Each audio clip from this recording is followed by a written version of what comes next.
Chapter 38, Bursting at the Seams. To the rising call for easier and speedier divorce, the Divorce Reform Act of 1969 replaced the idea of matrimonial offence, usually adultery, with the breakdown of a marriage as due cause. It was also customary for the ex-wife to have custody of young children, which normally meant those children under 16, out of schooling. The emancipation of women was clearly being achieved, but at what cost? It was believed in 1970 that sexual love in all its parts was very important to human happiness. Intercourse rates was believed to be twice a week as an average. 3 times was considered high and once thought low. The divorce rate was 10.4 per thousand of the married population, with the remarriage rate falling. There was a feeling by many women that they considered it's their time now, believing men had had it good in their eyes for too long. Now they wanted to capture lost youth. Sally was impatient, angry, and frustrated. She had to find some other release now the family was complete. Having no interest whatsoever in home improvements, gardening, or administering to the children, she wanted outside stimulation and sought a full-time job. This would give her independence, financial reward, and company. Her large family had compensated for giving up those freedoms. Now that Terry had school holidays, he could look after the younger ones and keep the home fires burning. Terry was able to take over some of the preparation of meals, being home earlier on particular days. It transpired later that Sally resented him even taking over some of the cooking, making her feel unwanted. Simon finished his O-levels in 1976, going on to Pinner Sixth Form College for his A-levels. At the end of the 4th term, he brought home his university application form. It was mooted he might be a doctor. He offered no other suggestions that fitted in with his subjects, biology, physics and chemistry, plus AO maths. Christmas vacation gave Terry time to phone his tutor to find out when he'd get back his page 3 for comments, to ensure a university application could be made. The tutor had not seen the UCCA form at all, and this goaded him to act. It was too late to make a normal application. Fortunately, at the London College of Printing, that week's higher education supplement highlighted the need for applications for a bursary for £100 per month to read an honours degree in paper science at UMIST, sponsored by the Institute of Papermaking. In year 3, the applicant had to work in a factory of the Institute's choice for industrial training. Terry sent off post-haste for the form, which duly arrived. He filled it in and returned it in all haste. With a great deal of good luck, back came the acceptance and pages of information. Gone was all that thinking about being a doctor, for now papermaking was the in thing. Simon's out of school, washing up experience in the hand-in-hand pinner, which backed up his paper round and other means of making money, not only gave him financial independence, but provided enough money to buy and run his own car. As expected, Simon got good A-level grades, whilst keeping the school's tuck shop properly stocked, and off he went to seek his fortune in Manchester, relishing an excellent social life whilst taking an active interest in rugby and hockey. His Austin Mini suffered loss of wheels, much overloading with barrels of beer, and a national record for the number of passengers able to get in it. As social secretary, his imagination for projects were stretched. The results quickly emptied his pockets. His 3rd penultimate year was spent at the papermaking mill at Snodland, Kent. Completing his A-level course, David was undecided about which university to go to. It was decision time. In the end, he decided to take a year out in the hope that something would happen to point the way ahead. Meanwhile, a job at the Social Welfare Office in Harrow seemed like a good starting point. He also joined a boxing club, where he enjoyed letting off steam on the punch bag whilst keeping up his piano playing. These are difficult times for all teenagers trying to discover for themselves where their interests lay, and coming to terms with the necessity of earning a wage. We were not au fait with child psychology, nor did we understand current thinking on the socialization of children. Even though we had read Dr. Spock's book on the family, such esoteric notions were not to the forefront of our mind.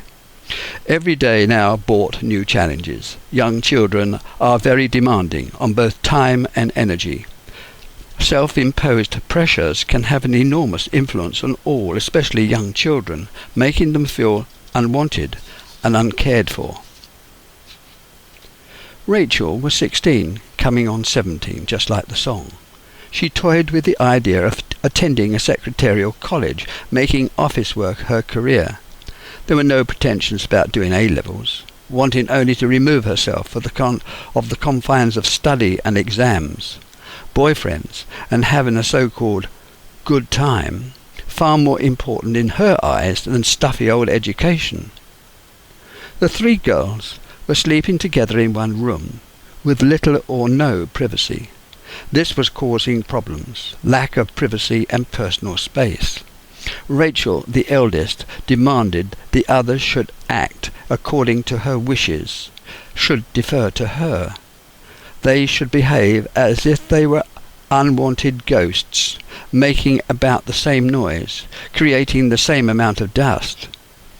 Now this didn't go down at all well, and gradually all the girls, in their different ways, began to show the strain of such close living. The fine family togetherness was fast becoming eroded by lack of parental control. Ruth was completing her last year at Whitmore Comprehensive School, leading up to her O-levels and CSEs. It was difficult to study or concentrate on homework. She relied upon her good friend Mandy for company, when she was not attending the stables at Grimsdyke, mucking out or riding, being a dedicated member of the pony club. Every Sunday Terry would take her to the stables, which she enjoyed, meeting friends and taking part in the jumps and dressage. While she was having her lessons, Terry would take pencil and pen and draw a picture of some part of the barn or outbuilding, adding the colouring when he arrived home. Piano practice for all of them started to fall away soon after Simon stopped doing his through pressure of work. His next exam was his finals, grade 8, which required theory as well as the practical. And Miss Day, the family's piano teacher, now married, planned to have a family. This stopped her from teaching. To find a new teacher was bad enough, but to maintain the children's interests sufficiently to ensure the necessary practice was totally impossible. There were far too many distractions in such a small place. The size and number inside 68 was beginning to tell. Benjamin was 13, not long at Whitmore. He was absolutely captivated by the cinema and all the technicalities associated with the industry, including film production. It was difficult to keep him away from the Odeon Rainless Lane, where he was to be found most evenings. He was also a keen player of early video games and pinball machines, found at the local amusement parlour. He assiduously collected films and often went up to London, to their second-hand shops, to see if he could pick up any more. You could keep him amused for hours, talking about special effects and the uniqueness of particular scenes from art films. His gang of friends roamed the streets, listening to him talking about his absorbing hobby. Benjamin had been most upset by not being allowed to go to Buckingham College, Harrow. He believed that both his brothers and sisters had been given a choice, and now it was his turn. He would like to go to Buckingham College. Sally thought otherwise, believing that there was not enough money available, which indeed there wasn't.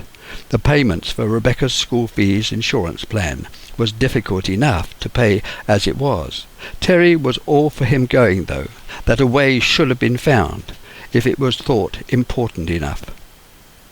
Rebecca was now 11, an established North London collegiate girl, in her brown outfit and hat, skirts for summer and trousers for winter. She was prepared to have a go at anything, always bright and cheerful, having no difficulty picking up any of her school subjects. Her circle of friends radiated enthusiasm and cheerfulness, and during the summer holidays Terry took the 3 youngest children camping, loading up the Ford Anglia to the gills, with every space accounted for: boots, beachwear, ground sheet, lamps, cooking pots and all the other paraphernalia necessary for camping. And after the annual trip along the A3 past Chichester, they reached Littlehampton, where there were an organised campsite boasting toilets and showers. The tent was a pneumatic job, which relied upon inflated air ribs pumped up to form a dome instead of a frame made of poles. It just about catered for 4, snug, although we had to be careful not to touch the tent sides when raining. In front, behind a beach windbreak, we had our gas stove and table. There was fun times on the beach, jumping off the breakwaters, building the inevitable sandcastles whilst trying to hold back the sea. Littlehampton thoroughly explored, and the surrounding historic buildings marched to in turn. Our evening meals were usually fish and chips, which set us up for the return walk to the campsite. Too early, lights out. It would have been lovely to have had Sally come down occasionally to visit, just to see how the campers were getting on, organising the sleeping arrangements. The famous 3 returned the following year when a thoughtless camper purposely punctured the inflated ribs, curtailing our camping holiday. It was impossible to mend, so we all had to return home, as deflated as the tent. In 1979, Terry and Sally treated the family to a French form of regimented campsite, which was an improvement on all other camping holidays. It was an experience which was exciting, entertaining and educational. They came away with the knowledge of how to cook mussels in wine and cream. Such camps are an improvement on anything we had in Britain, and to add to the list of qualifications, Terry enrolled on 2 Harrow Borough training courses. One was instruction for victim support, and the other for youth leadership, mainly how to run a youth club, organising sports and social events. During both these courses, under the voluntary scheme's team leader, David Pickles, we were given a good insight as to what the community was doing for young people, the aged and the disabled, to give them a worthwhile meeting place, help socialisation, and provide with careers when a few minutes did break. Terry, seeing for himself how many generous individuals there were, giving valuable time, effort and expertise to worthwhile causes. Some clubs were there to help the underprivileged and physically and mentally impaired individuals who in normal circumstances were not allowed out into the community. It would be fair to say that the average person lived with far greater choices in the 80s. Holidays abroad, house purchase, make of car, type of diet and what form of partnership. Jobs for women became an accepted means to increase the typical family's budget. Mothers had to work to maintain the family lifestyle once the increase had become accepted and relied upon to pay bills. The television ruled the home. More programs didn't improve quality but made station changes more frequent. This led to arguments and family upsets. Almost on a monthly basis, another work colleague was going through a marital breakup. In the past, most unhappiness was caused by the men who had fallen for someone younger at their place of work or social club. Now both partners were looking elsewhere. Wives were no longer tied to the home but looked for diversions provided by clubs and public houses. The feeling by young wives was that men had had it easy in the past, and now they're going to have it before it became too late. Sally worked full-time at Northwick Park Hospital as an audio secretary. This was similar work to that she had done at Wembley Cottage Hospital when she first went to work. Her office held many other secretaries. Some worked part-time, others preferring job share schemes.